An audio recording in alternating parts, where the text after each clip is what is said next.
आदाब नाजरीन, खैर मकदम है आपका लाजवाल न्यूज चैनल में। मैं हूं नरेंद्र सिंह ठाकुर। आइए नजर आते हैं खास खबर पर। डोरू शाहबाद में गुलाम रसूल बानी KAS नाया SDM का अहदा संभाला। इस मौके पर मुलाजमी नंबरदार चौकीदार एसोसिएशन ने मौसूफ का बलाना इस्तकबाल किया और उम्मीद जाहिर की कि मौसूफ के अहदा संभालने से काम में तेजी आएगी। वहीं SDM ने अहदा संभालने के बाद ही नंबरदार चौकीदार एसोसिएशन के साथ में एक मीटिंग तालिब की, जिसमें नंबरदार चौकीदार ने अपने मसाइल SDM के सामने रखे। SDM ने इनकी मसाइल गौर से सुनी और उन्हें यकीन दिलाया कि जो भी लोगों के मसाइल होंगे उन्हें हल करने के लिए आला हुक्म तक पहुंचाया जाएगा। मीटिंग में तहसीलदार डोरू मुजफ्फर अहमद मलिक, नायब तहसीलदार गुलाम हुसैन के अलावा दीगर मुलाजिम भी मौजूद थे। ब्यूरो रिपोर्ट अनंतनाग से शाहिलाल।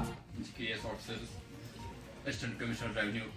कुछ व्यवस्थित इसका पता है मुझे फेस पे मैं बस हो रही यार मेरा तो गॉड का दस्तखत करती है जो परवाह है ये प्लीज ये शो मी रिक्वेस्ट मा करियो जमीन खराब आ गलिस में रूजो नाजरी ज्यादा पाक pro mental road forest department जिसमें 2 महीने सैंक्शन मैं ऐसा तरीका करूं गामस में के हो सैंक्शन 500 गांव में नंबरदार चौकीदार पटवारी गिरदावर नायब तहसीलदार इनकी पहले मीटिंग बुलाई है। पहले रेवेन्यू एडमिनिस्ट्रेशन को फाल बनाने के लिए गांव-गांव में हर एक जगह जो भी एडमिनिस्ट्रेशन के मैटर्स हैं तो उनका एक बाज़ाब्ता सरसरी जायज़ा लेके मैं हर एक चीज़ को इंशाल्लाह बखूबी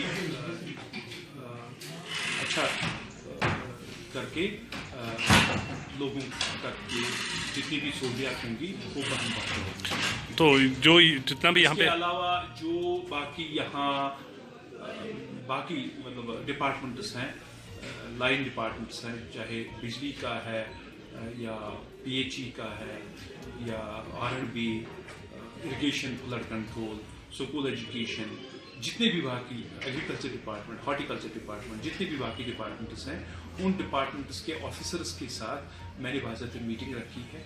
उनके साथ एक मैंडेट है तो उस मैंडेट का मैं हवाला दे के यहाँ सारी रेवेन्यू एडमिनिस्ट्रेशन को मुतहरिक करा के हर एक गाँव में चाहे पटवारी से लेके तहसीलदार तक और जो बाकी लाइन डिपार्टमेंट्स हैं उनको जवाबदेह बनाने के लिए मेरी कोशिश रहेगी। लाजवाल उर्दू न्यूज़ यूट्यूब चैनल को सब्सक्राइब जरूर करें और बेल आइकन पर क्लिक करें। बेल आइकन पर क्लिक करने से आपको ताज़ा तरीन खबरों की फौरी जानकारी मिलेगी।